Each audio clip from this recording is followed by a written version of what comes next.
For Coach Huggins. First up is Greg Hunter. So Bob, for the first 16 minutes, the offense seemed to be flowing okay, but then all of a sudden it just went completely stagnant. From your view, what would you see?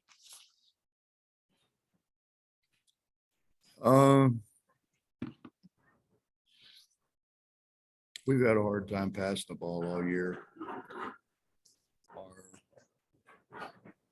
We weren't making any shots, Greg. We weren't, and I think I told you guys, we weren't making any shots in practice. I watched in some warm-ups. We weren't making any shots. We're going through that spell where you just don't, for whatever reason, don't make shots. And so we started doing some of the old stuff, some of the screener stuff. And I mean, we're open. We just don't throw them the ball. It's hard. The hardest thing with this team to do is find a guy to pass the ball, find a guy who can make the correct pass. And so we come off, we're open. We don't throw them the ball. And so then I'm on them, throw it to the first open guy. Well, now they're looking at the first open guy. He's not open, but the screener is. And we don't give them a look. And so consequently, we don't get it close. And we're at a size deficit to start with.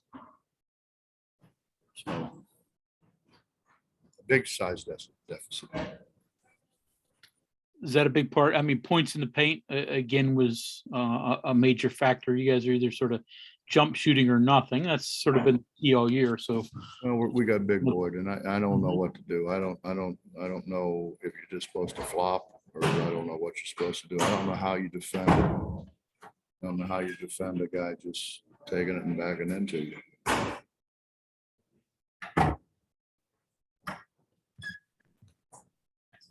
Kevin Tinder.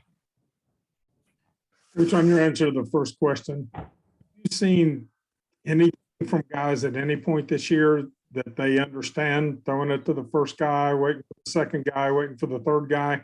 Or is it just they have never had to do it at previous stops? They've never gotten that. They've never been consistent at doing that. I think there's a lot of reasons. I think the biggest thing is that kids don't get coached anymore. They play all summer on traveling teams. There's so much going on in high school gymnasiums that you can't do what they used to do. You can't be in there for 2 hours. You got to be in there for 45 minutes, an hour. It's hard to go over everything that you got to go over in a short period of time. I just don't think there's as much teaching, and it's not the teachers. Believe me, I'm not saying that.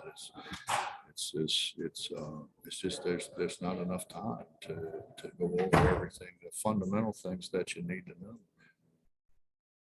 To answer your question, no, we're not very good fundamentally, and we spent all summer trying to do it. But there's a thing called neuromuscular integration, and when you do the wrong thing for a long time, it's counterproductive to doing the right thing. It makes it twice as hard to do the right thing when you've been allowed to do the wrong thing first.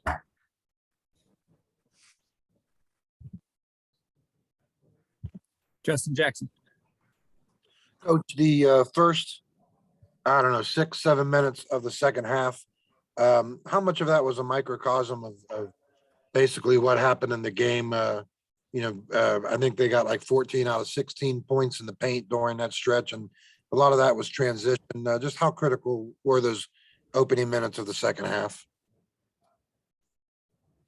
Very critical. Very, very critical.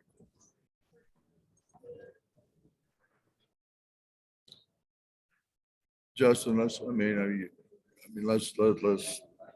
talk honestly. We turn the ball over at an alarming rate, and we have all year. We don't have a guy drive the ball and absorb contact and score. We don't have the guy who can just big boy you, just grab it and bang you and Right. bounce it and bang you and bounce it and bang you again and score the ball. We don't have those guys. We bang somebody at one time, we lose the ball. And I think a couple of times we did it, we got called for the foul. So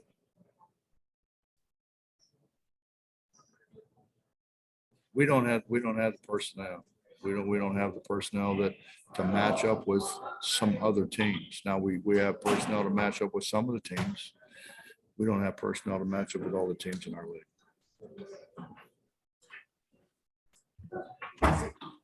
Go ahead, Greg. Bob, in your win over Oklahoma State earlier in the year, you guys dominated at the foul line. A big advantage. Turned around today. Was, again, a reason that you saw for that?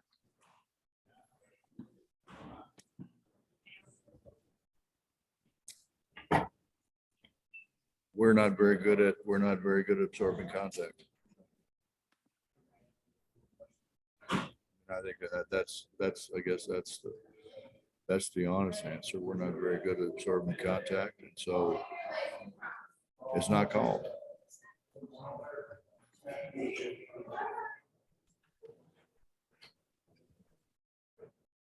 Mike Kazaza. Hey, Bob, yesterday you were talking about your point guards and the different situations, and just listening to it sounded like you probably had some frustrations getting the ball into offense, and Kobe didn't play, and I think you called him your most steady guy yesterday. I'm just wondering if this was that kind of a dire situation for you and one of those rely on the veterans because you had to get out of it and had to get this game? We had to score. Kobe's going to be a guy who can score, but he's not a guy who can score the ball now. In all honesty, we probably should have played Malik earlier than what we did. But he's a scoring point guard. He's not a pass first guy.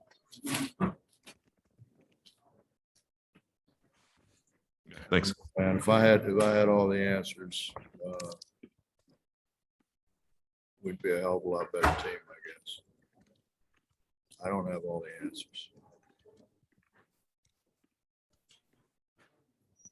Kevin.